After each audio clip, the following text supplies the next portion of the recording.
اس کی حرکتیں دیکھو تم، جو اس طرح کی حرکت، جو انسانوں کو اللہ سے ملانے کے بجائے اپنے آپ نیک بندہ نہیں ہو سکتا. ما کان لبشر ان یکلمہ، ما کان لبشر ان یؤتیہ اللہ الکتاب والحکمہ. کسی بشر میں یہ مجال نہیں ہے، قرآن کے الفاظ دیکھو، کسی انسان کی یہ مجال نہیں ہے کہ اللہ اسے نبوت دے دے پھر وہ لوگوں کو اللہ کا غلام بنانے کے بجائے اپنا غلام بنانا شروع کر دے. کسی بشر میں یہ مجال نہیں ہے، کیونکہ جب اللہ نبوت دیتا ہے تو اس بشر میں اللہ کی عظمت اور جلال بیٹھ جاتی ہے. جلال بیٹھنے کے نتیجے میں وہ لوگوں کو کبھی بھی اپنی طرف دعوت نہیں دے گا.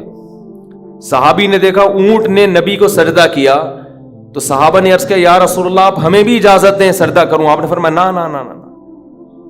آج بتاؤ کوئی کسی جاہل پیر کے ساتھ یہ منظر ہو، کوئی جانور آ کے سجدہ کر لے، وہ تو خوشی سے پاگل ہو جائے گا. وہ تو کہے گا دیکھو جب یہ کر رہا ہے تو تم کیوں نہیں کر رہے.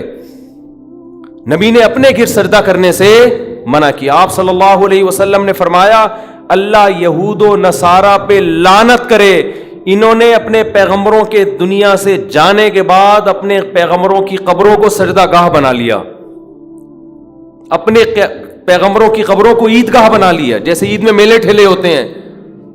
اسی وجہ سے پیغمبر صلی اللہ علیہ وسلم کی قبر پہ میلے ٹھیلے رش لگا کے بیٹھنا اس کی اجازت نہیں ہے. بس صلاۃ و سلام پڑھیں اور وہاں سے نکل جائیں. کیسی حفاظت کی. دنیا میں سب سے افضل انسان، جس سے افضل اس کائنات میں کوئی پیدا ہوا ہی نہیں، وہ محمد صلی اللہ علیہ وسلم ہے. لیکن آپ کی قبر پہ نہ کبھی سجدہ ہوتا ہے، نہ کوئی میلے ٹھیلے لگتے ہیں، نہ آپ کی قبر کی طرف رخ کر کے آپ سے دعائیں مانگی جاتی ہیں. یہی آپ کے سب سے افضل ہونے کی سب سے بڑی دلیل ہے کہ انہوں نے اپنی عبادت نہیں کروائی. کبھی ہم قبر پہ یہ نہیں کہتے کہ یا رسول اللہ آپ ہماری مدد کر دیں، یہ شرک ہے. صحابہ نے ہمیشہ نبی سے دعا کی درخواست کی ہے کہ آپ اللہ سے یہ درخواست کر دیں. دیکھو قرآن کے الفاظ، بس یہ آیت پڑھ کے بیان ختم کرتا ہوں. وَلَوْ أَنَّهُمْ إِذْ ظَلَمُوا أَنفُسَهُمْ جَاءُوكَ فَاسْتَغْفَرُوا اللَّهَ وَاسْتَغْفَرَ لَهُمُ الرَّسُولُ لَوَجَدُوا اللَّهَ تَوَّابًا رَحِيمًا. پیغمبر کی پوزیشن کو واضح کیا قرآن نے کہ اگر ان سے اپنی جان پہ ظلم ہو، گناہ کر بیٹھیں، تو اگر یہ اللہ سے توبہ کریں گے یا آپ کے پاس آئیں گے اور آپ بھی اللہ سے ان کے لیے توبہ کریں گے تو یہ اللہ کو غفور اور رحیم پائیں گے. کیا مطلب؟ یہ نہیں کہا کہ نبی کو غفور رحیم پائیں گے، نہ نہ، یہ گناہ معاف کرنا یہ نبی کا وظیفہ نہیں ہے.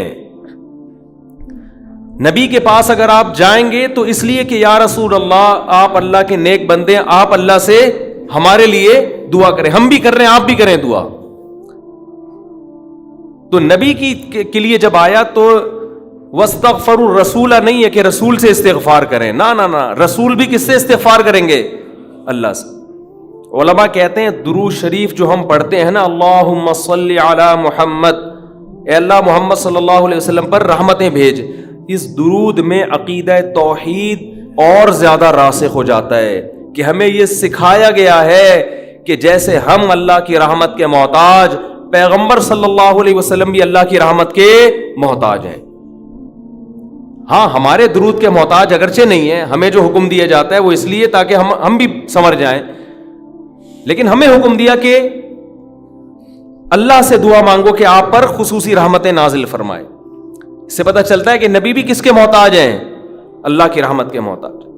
ہمیں دعا کا حکم دیا گیا اور ظاہر ہے اس لیے دیا گیا کہ یہ دعا اللہ قبول کرے گا اور اپنے نبی پر رحمتیں بھیجے گا. تبھی نبی نے فرمایا جو مجھ پر میرے لیے رحمت کی دعا کرتا ہے اللہ اس پہ 10 رحمتیں بھیجتے ہیں.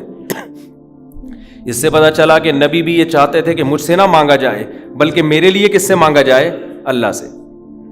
میں نے جو کہا ہماری دعا کے محتاج نہیں، مطلب یہ ہے کہ ہم اگر دعا نہیں مانگیں گے تو اس خوش فہمی میں نہ رہیں کہ اللہ کی رحمت نبی پہ نہیں ہوگی، تو پھر بھی ہوگی. لیکن ہمیں دعا مانگنے کا حکم اس لیے دیا گیا تاکہ یہ کانسیپٹ اچھی طرح ہمارے دماغ میں بیٹھ جائے کہ ہم نے بھی نبی سے نہیں مانگنا بلکہ نبی کے لیے بھی کس سے مانگنا ہے؟ اللہ سے مانگنا ہے. اور نبی اس پہ خوش ہو رہے ہیں کہ میرے لیے کس سے مانگا کرو؟ اللہ سے. خوشخبریاں دے رہے ہیں کہ تم میرے لیے اللہ سے مانگو گے. دیکھو جس میں تواضع ہوتی ہے وہ آپ کو دعا کے لیے کہے گا، جس میں تکبر ہوتا ہے وہ کبھی آپ کو کہے گا دعا کے لیے؟ وہ کہے گا یار میرے لیے دعا کرو کہ اللہ میری حاجت پوری کر دے. وہ نہیں کہے گا, وہ کہے گا ابے تو کون ہوتا ہے میرے لیے دعا کرنے والا, میرا خود اللہ سے اتنے تعلقات ہیں, میں خود ہی کہہ دوں گا. لیکن جو چاہتا ہے کہ مجھ پر اللہ کی رحمت ہو, وہ ہر ایک سے کہہ رہا ہوتا ہے بھائی میں خود تو مانگ رہا ہوں, شاید اللہ آپ کی سن لے, آپ بھی اللہ سے میرے لیے دعا مانگیں. تو یہ اس کی علامت ہے, یہ اپنے آپ کو اللہ کی رحمت کا, دعا کا بہت زیادہ محتاج سمجھتا ہے. ہمارے نبی سب پیغمبروں کے سردار, لیکن تواضع کتنی, امت کو ترغیب دے رہے ہیں کہ میرے لیے اللہ سے کیا مانگا کرو, دعا مانگا کرو. اور ترغیب دی کہ جو میرے لیے ایک دفعہ رحمت کی دعا مانگے گا, اللہ اس کو خوشخبری دے رہا ہے کہ اللہ اس پہ 10 رحمتیں نازل کرے گا. اور فرمایا جمعے کے دن مجھ پہ زیادہ درود بھیجا کرو. کیا مطلب, درود بھیجنا کیا ہے, نبی کے لیے اللہ سے دعا مانگنا. تو اسلام نے شرک کی بنیادوں کو جڑ سے اکھاڑ دیا کہ نہیں اکھاڑ دیا؟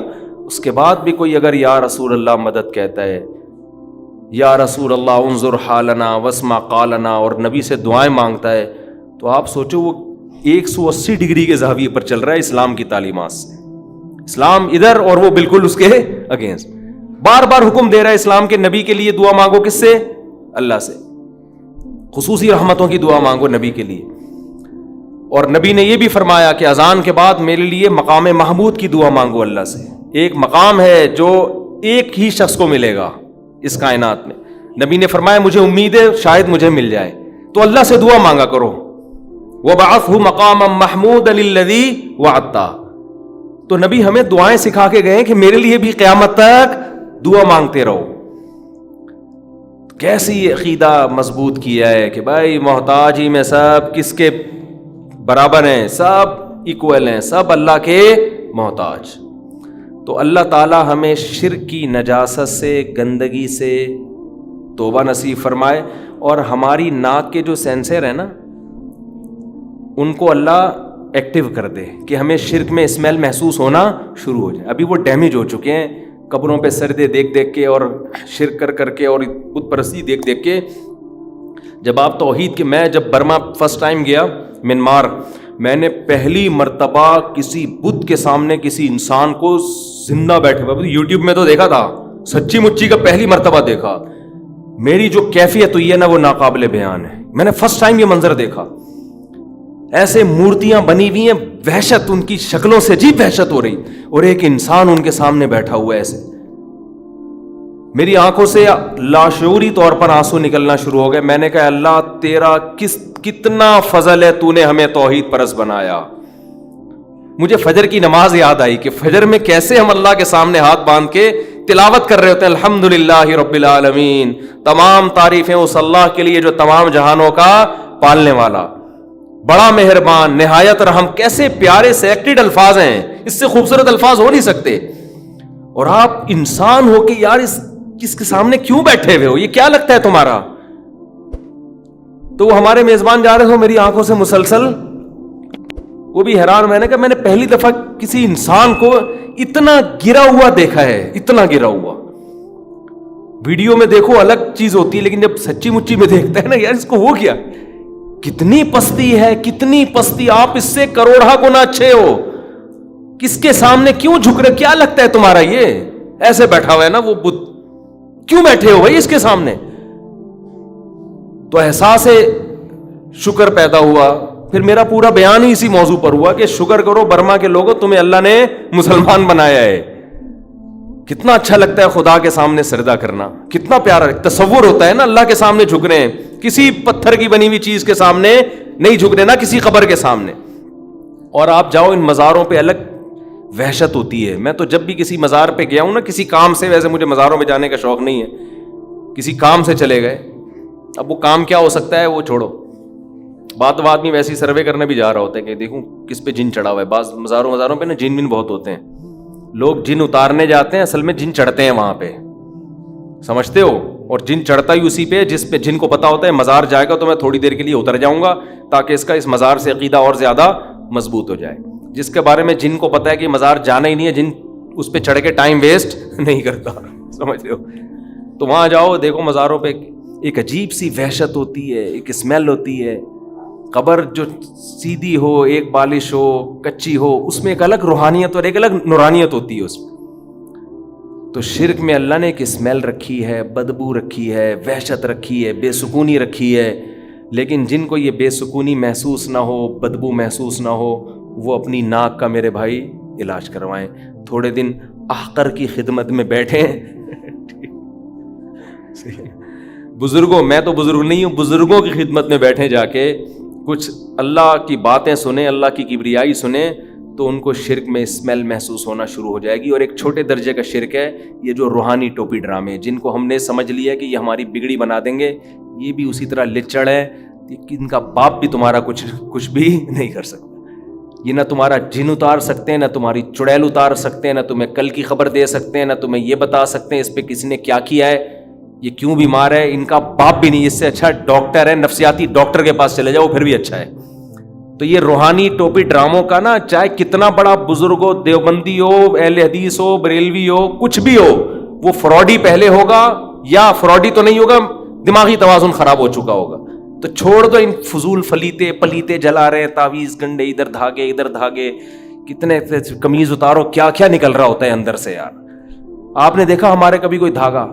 اللہ کا فضل ہے، اللہ نظر بد سے بچائے. ہمارے 14 بچے پل پل کے بڑے ہو رہے ہیں ماشاءاللہ، کھا بھی رہے ہیں، پی بھی رہے ہیں، اسکول بھی جا رہے ہیں، مدرسے بھی جا رہے ہیں. آج تک کسی کے گلے میں کوئی دھاگا نہیں لٹکایا. بہت لوگوں نے کہا یہ بیماری ہو گئی، اس کو دھاگا. میں نے کہا دھاگے واگے ہمیں نہیں اچھے لگتے، جاؤ. ہمیں بھی اس میں شرک کی اسمیل آتی ہے. جائز ناجائز کی بحث میں پڑھتا ہی نہیں ہوں. یہ کام مزیدار نہیں ہے، کام مزیدار نہیں. اللہ سے دعا مانگو. ہمارے بچے بیمار ہوئے، ہم نے دعا مانگی اللہ سے، اللہ نے ٹھیک ہو گئے.